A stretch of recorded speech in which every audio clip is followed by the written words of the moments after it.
Welcome to the Deep Dive, where we take that huge stack of scientific papers, all the clinical trials and meta-analyses you've provided, and we try to boil them down into something you can actually use. Today we're looking at an ingredient that's, well, it's in almost every kitchen on the planet. The humble onion. It's so often just a background flavor, but the sources you shared, which are a really strong synthesis of human clinical trials and systematic reviews, they suggest the onion might be one of the most potent functional foods we overlook. So our mission today is pretty straightforward. We want to know if eating onions regularly gives you any measurable, evidence-based benefits for, say, your heart, your metabolism, maybe even your brain. And, what's the practical blueprint? Which type of onion, how much, and what's the best way to prepare it to actually get those benefits? And we are sticking strictly to the data here. We're focusing on the main bioactive compound, which is quercetin, and we're really only looking at results that have, a high degree of clinical certainty. The evidence is pretty clear that for any real physiological change, it's all about timing, consistency, and the specific onion you choose. Right, which brings us to the first big aha moment for me. Mm-hmm. It completely changes how you look at an onion. It's not just about eating it, it's the color you choose and what you do right before it even hits the pan. Exactly. Let's unpack that bioactive powerhouse inside the onion. We tend to think of it as just an onion, but its potency is not uniform at all. The star of the show is quercetin, a potent flavonoid, but we really need to start with where to find it. Okay, so we basically need to color code our shopping list. If I'm trying to get the most of these flavonoids, am I buying white, yellow, or red onions? You have to choose the red or the yellow. The sources are, well, they're definitive on this. Red and yellow onions have significantly more total flavonoids, that's the quercetin and also anthocyanins, compared to the pale white ones. And we're not talking about a tiny difference, are we? Oh, not at all. We're talking about, depending on the cultivar, up to an 18-fold greater concentration. Wait, 18 times. 1/8. 18. That's not just a marginal gain, that's a completely different level of biological activity. White onions, in comparison, are mostly just for flavor and bulk. So if health is the goal, red or yellow it is, no question. Exactly. But even once you've picked the right color, there's another critical detail that I think most of us miss. Where exactly is all this quercetin hiding? I would guess it's just spread evenly through the whole thing. That's what you think, but no. The highest concentration is actually in the parts most people throw away. The dry, papery outer peel and the first couple of fleshy layers right underneath it. Really? Yes. Those first few layers can hold 3 to 4 times more quercetin than the inner part of the onion. So if you're peeling off layer after layer to get that perfect, pristine bulb, you are literally throwing the best part in the trash. That is such a good practical tip. But okay, the big question with any of these plant compounds is always absorption. Just because it's in the food doesn't mean your body can actually get to it. And this is where the onion really shines. It's why the whole food is so important. What's fascinating is that the quercetin from an onion is actually superior to a lot of standard supplements. How so? In the onion, quercetin is bound to a sugar molecule. It's what we call a glycoside. And your body is incredibly efficient at breaking that bond in your gut, which makes the quercetin itself highly absorbable. So it's like it's prepackaged for our digestive system. Exactly. And human trials showed this form leads to way higher peak plasma concentrations, up to 4 times higher than what you'd get from other sources like apples, or even from standard synthetic quercetin capsules. Wow. That just speaks volumes about getting these compounds from their whole food source, doesn't it? Our bodies are just optimized for nature's version. It is. It's a truly superior delivery system. It gets into your system fast and at a high concentration. Okay, so we know which onion to buy and to not overpeel it. Now, what about cooking? How easy is it to just destroy all these benefits with heat? Preparation is absolutely crucial. To get high retention, raw is best. But if you have to cook it, a light sauté for just 5 to 7 minutes is about the maximum you'd want. You'll still keep 70 to 80% of the bioactives that way. And the worst method would be? Boiling.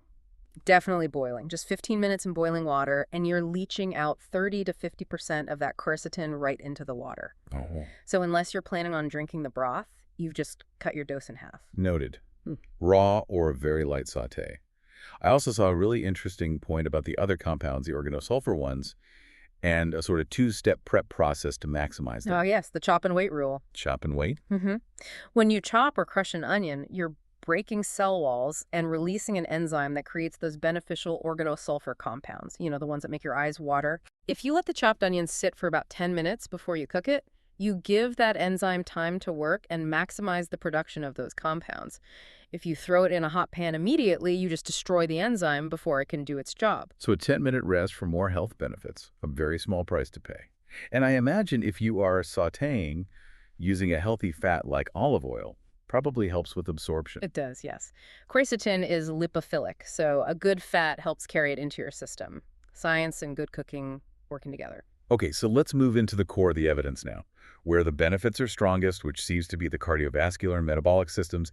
This is really where the onion goes from just an ingredient to a therapeutic agent. Right, and as you noted from the sources, the strongest evidence is for people who are already considered at risk, specifically people with hypertension or metabolic syndrome. Let's start with blood pressure then. The benefits are most clearly defined there. Multiple high-quality randomized controlled trials show that for people with established hypertension, so a systolic blood pressure of 140 or higher, quercetin produces a small but very consistent drop. Can you give us the specific numbers from those trials? Sure. The best RCTs used a dose of about 162 milligrams of quercetin per day, usually from a concentrated onion skin extract. And they found that it lowered the 24-hour average systolic blood pressure by about 6.8 millimeters of mercury. Okay, so minus 6.8 doesn't sound like a huge number from a blockbuster drug, but for a lifestyle change, how clinically relevant is that? It's actually highly relevant. A drop of just 5 to 7 points in systolic blood pressure, when sustained, is consistently linked to a 10 to 20% reduction in your lifetime risk of stroke. So this is not trivial. A simple, consistent daily habit can really move the needle on major clinical outcomes. That's a really profound point. Okay, what about the metabolic side? Cholesterol and other lipids. The meta-analyses show modest but statistically significant improvements here.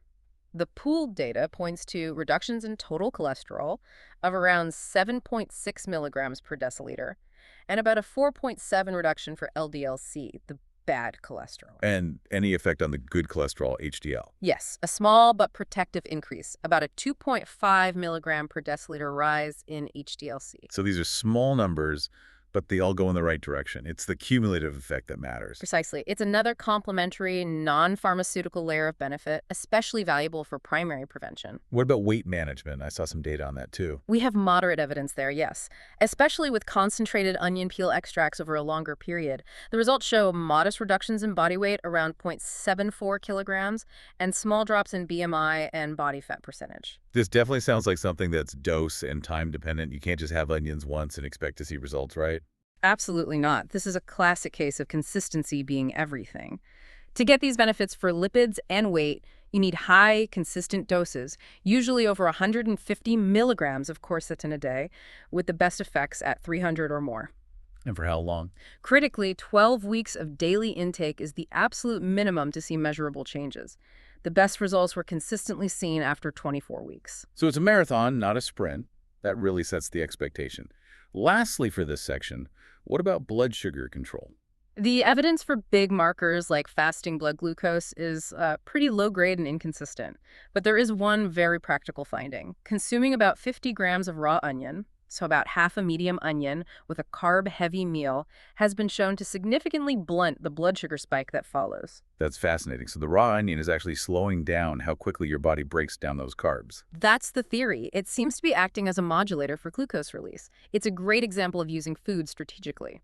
Let's transition now, because this is where it got really surprising for me. We're moving beyond the heart and metabolism to things like aging and mental health. This is the really interesting emerging frontier of the research. Yeah, connecting an onion to your mood. That feels like a huge leap. What did the cognitive studies find? Okay, so there's this one high-quality, 24-week randomized controlled trial. It was in healthy elderly Japanese adults between 60 and 79 years old, and they used a surprisingly low dose, just 50 milligrams a day, of a quercetin-rich onion powder. That's a dose you could easily get from food. 24 weeks. That's a long study. So what happened? The results were pretty significant. The group taking the onion powder showed improved scores on the Mini Mental State Examination, the MMSE. But the most striking finding was about mood. They had significant emotional improvements, specifically reduced symptoms of depression and less apathy. Less apathy, so more motivation, more engagement. Exactly. And it was noticeable enough that it even reduced the burden reported by their caregivers. It was a really exciting finding. From a low food-based dose over 6 months. That's incredible. It suggests all those anti-inflammatory and antioxidant effects are directly helping the aging brain. But again, it's that 24-week consistency. That's the word that keeps coming up, Yeah. consistency. Right. What about bone health? I saw a note on that. There's moderate evidence there, specifically for postmenopausal women with low bone density. A 6-month trial using dry onion powder showed it improved bone mineral density in the lumbar spine. It suggests quercetin might have a protective anti-resorptive effect, which is huge given how quickly bone can be lost after menopause. That's a very specific but important application.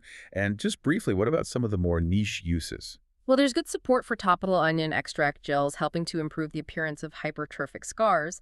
And while a lot of the anti-cancer claims are still preclinical, the observational data does consistently link high intake of allium vegetables, like onions, to a reduced risk of gastric and colorectal cancers.